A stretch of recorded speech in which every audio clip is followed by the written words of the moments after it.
Hello YouTube, this is AnswersInLogic, Episode 2, Answering Questions for Atheists, Part 1 by the AnswersofNWO.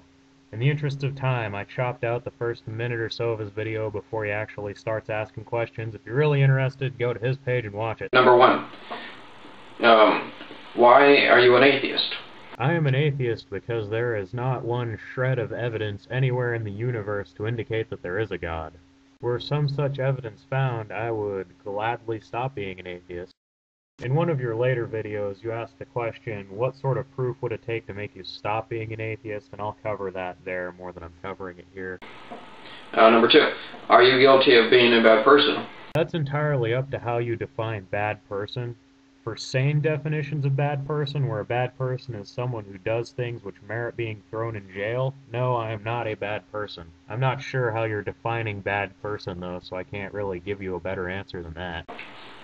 Number three, do you fear death? No, I do not fear death. The matter which makes up my body was non-living for billions and billions of years before it coalesced into being me, and that didn't inconvenience me in the slightest. Number four, have you ever tried to be nice to a Christian? I'm engaged to one.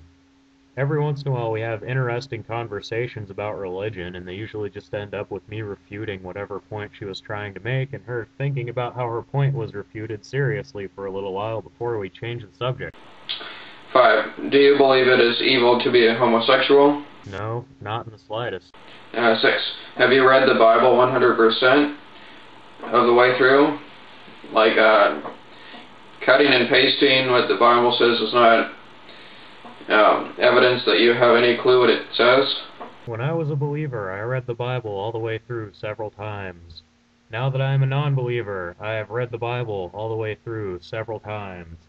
It never gets any better. I am well acquainted with what the Bible says. Reading the Bible all the way through was part of what caused me to stop believing in it. Additionally, I spent 10 years of my life attending church.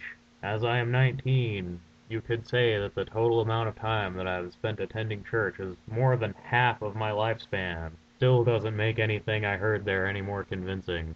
Number seven, have you ever seen an atheist disagree with your beliefs?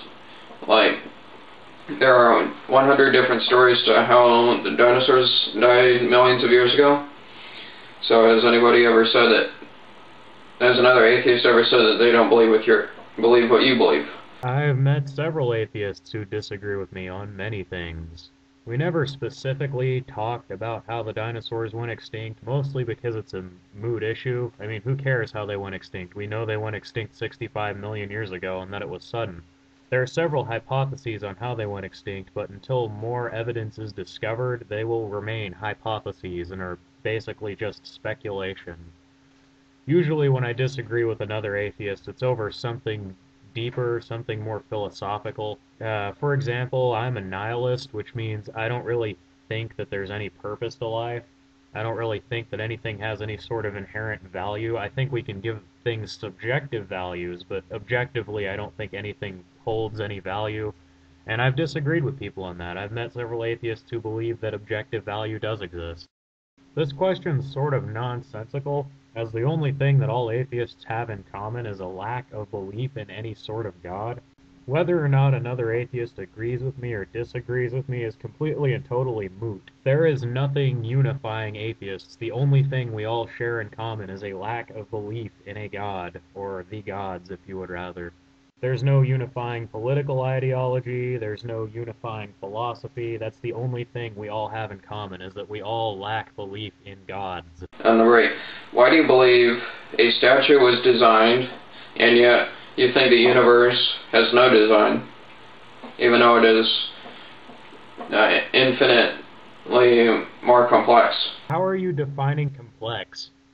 I mean, to me, a statue that someone had to work on and chip away at and design and envision and create over a long span of time and set up somewhere is way more complex than a bunch of elements thrown out into an infinite expanse of space with only gravity and electromagnetic forces to act on them, just sort of floating around for eternity. Number nine, have you ever tried to speak to God? Even if he doesn't exist, you are not wasting your time. You are trying to get saved.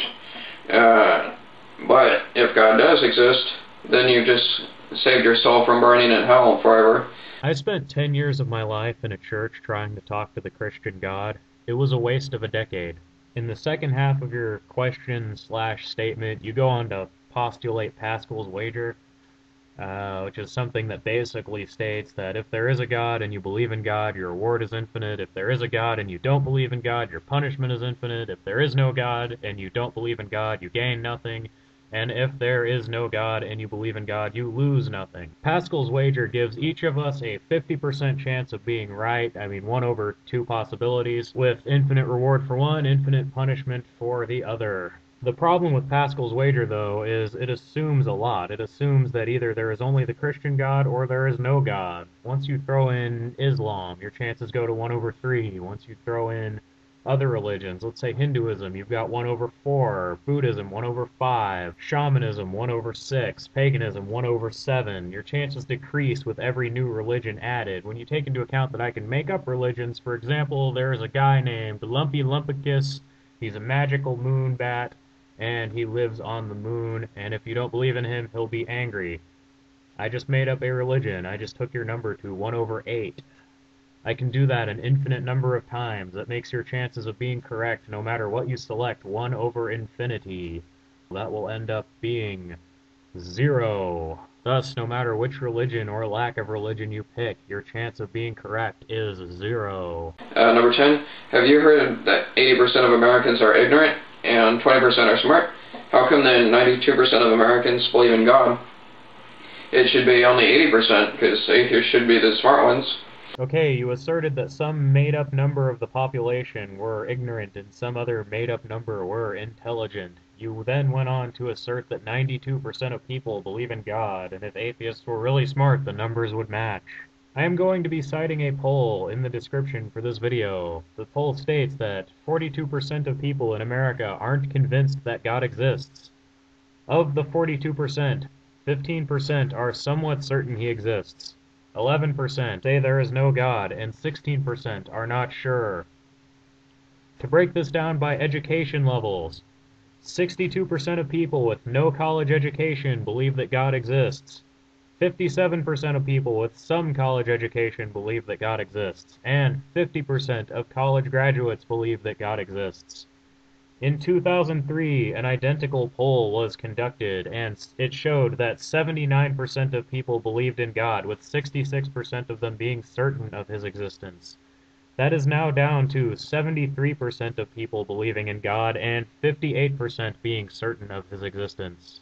Keep in mind that believing in God does not make one a Christian, much less does it make one an insane fundamentalist Christian. Additionally, reality is not a democracy. If everyone on Earth, if 100% of the human population were to suddenly start believing that the moon was made out of cheese, that would not suddenly morph the moon into cheese.